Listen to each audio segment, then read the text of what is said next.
Olá amigos, hoje eu vou falar para vocês um pouquinho sobre um tema que tem sido solicitado para mim, e não só no nosso consultório, nos nossos atendimentos, mas também pelas pessoas que nos contactam.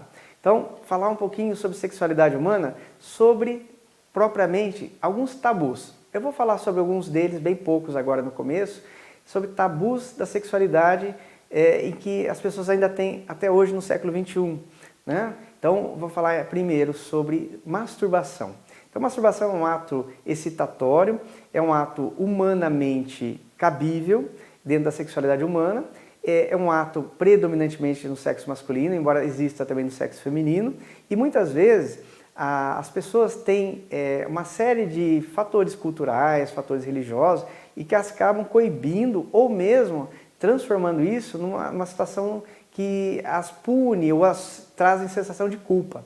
Então é um ato dentro da fisiologia humana, na sexualidade, e que acaba sendo gerador de prazer, mas que deve ser discutido de uma maneira com naturalidade, porque muitas vezes essas pessoas, através dessa situação, que elas se expõem inclusive, elas acabam tendo questionamentos e, obviamente, que não deixaram de ter esse comportamento estimulatório, né, através do estímulo sexual, através dos seus anos de vida. Então não é uma questão momentaneamente também só pertencente aos jovens, mas tanto no sexo masculino ou eventualmente no sexo feminino, você pode ter esse ato, que é uma variedade da sexualidade humana e que ela existe. Então nós discutimos isso com uma certa naturalidade, é importante. Obviamente que sempre quando você discute sexualidade, você tem que ver os valores pessoais e culturais de cada indivíduo.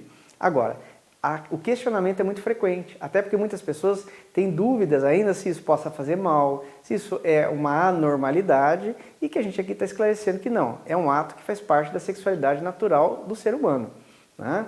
Agora, essas dúvidas que muitas vezes as pessoas têm, estão atreladas às vezes às sensações que elas têm de serem realmente repreendidas de alguma maneira por outras pessoas, ou também de alguns questionamentos culturais e religiosos que imprimem nelas essa noção de uma anormalidade, ou mesmo que isso aí seria punível de alguma maneira. Então, traduzir isso como uma coisa natural faz parte da individualidade sexual de cada um tem a sua sexualidade desenvolvida às custas de observações pessoais e de satisfações que eles têm como parte da sua individualidade. Não deve ser generalizado para todo mundo, né? Agora, existem outras situações também tabu, né? Se a mulher, obviamente, tem que perder o seu prazer sexual ao longo da vida. Não. Então, a sexualidade pode ser conservada ao longo da vida, porém, ela deve ser conservada até porque é uma função biológica bastante importante para as pessoas. No caso da sexualidade feminina, ela também vai ser conservada. A partir do momento que, às vezes, há uma perda ou uma limitação bastante importante disso, há recurso para que se seja feita um inquérito e as pessoas sejam realmente expostas a um tratamento ou mesmo uma condição de melhoria dessa condição sexual, até porque muitas vezes interfere não só na satisfação pessoal, mas também na dinâmica dos casais. E, obviamente, que isso também tem os valores culturais e os valores pessoais que as pessoas têm adquiridos ao longo de uma vida, né? Lembrando que aqui nós temos também o famoso tabu, que se mulher somente que perde a função libidinosa, mas nós sabemos que não. Muitas vezes o homem, por alguma disfunção em algum órgão endócrino, por exemplo, o próprio testículo, pode ter uma diminuição hormonal, pode ter uma mudança na fisiologia sexual, e muitas vezes ele não consegue ter uma libido satisfatória ou mesmo o desempenho do ato sexual. Então a gente tem que falar aqui que tanto o homem como a mulher pode ter uma disfunção de orgasmo, uma disfunção da execução da atividade sexual como um todo. Então, falar sobre esses tabus que ainda as pessoas têm dificuldade em discutir e que muitas vezes elas vêm até com pretexto no consultório para discutir sexualidade, mas vem primeiro contando uma outra história para depois chegar na sexualidade. Então, a gente trazer isso para a mesa de discussão, as pessoas terem naturalidade para discutir a sua sexualidade é importante, né? Outras questões ainda, né? Se existe uma quantidade de sexo a ser feita, se existe uma mensuração, se o sexo é de mais ou é de menos. Muito disso tem a ver também com valores que as pessoas imprimem nelas mesmas, vindo de outros ambientes, de outras pessoas inclusive.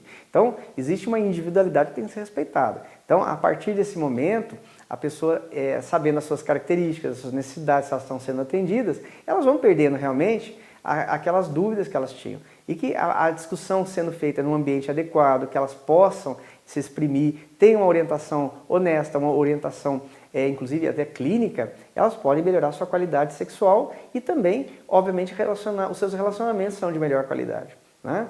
Então é importante falar sobre isso. Outro tabu bastante frequente, principalmente masculino, é sobre a questão da estrutura peniana. Muitos homens vêm sempre com aquela dúvida se o tamanho do órgão sexual é normal, em que a gente tem que explicar que existe uma média nacional, uma média de características que são expressas dentro de um contexto de normalidade e que cada indivíduo tem uma proporção do seu corpo que não é necessariamente igual ao do outro. E muitos homens têm isso como até uma situação assim constrangedora, ela acaba trazendo alguns impactos desde os meninos até os homens mais velhos e que acabam tendo realmente esse tabu ainda existente, embora muitas vezes ele sendo discutido, quebra-se esse tabu e esclarece a dúvida que o homem tinha, né? Inclusive, muitas vezes o homem, né, ao longo dos anos de vida, vai tendo uma diminuição no seu tamanho peniano, relacionado muitas vezes há uma diminuição de fluxo circulatório e que acaba, muitas vezes, ele tendo até uma dificuldade de falar sobre esse assunto, porque ele tem medo, vergonha de falar sobre o assunto, até porque ele acha que ele tem algum defeito, e não necessariamente é isso. Ao passo que você muitas vezes corrige algum distúrbio correlato, por exemplo, o caso de um indivíduo que tem uma diminuição de fluxo regional, você pode melhorar a oferta de sangue para essa região, ou interferir nos fatores que estão desencadeando isso. É o caso dos pacientes que fumam, dos pacientes diabéticos que podem melhorar a sua qualidade de tratamento, e aí por diante você acaba o quê? Melhorando que a condição peniana não faça uma regressão, uma diminuição progressiva do seu tamanho. Então, são tabus assim que a gente elenca aqui para estar falando alguns deles inicialmente, que são muito comuns no nosso dia a dia, porque as pessoas trazem essas dúvidas e que às vezes com muito constrangimento de perguntar.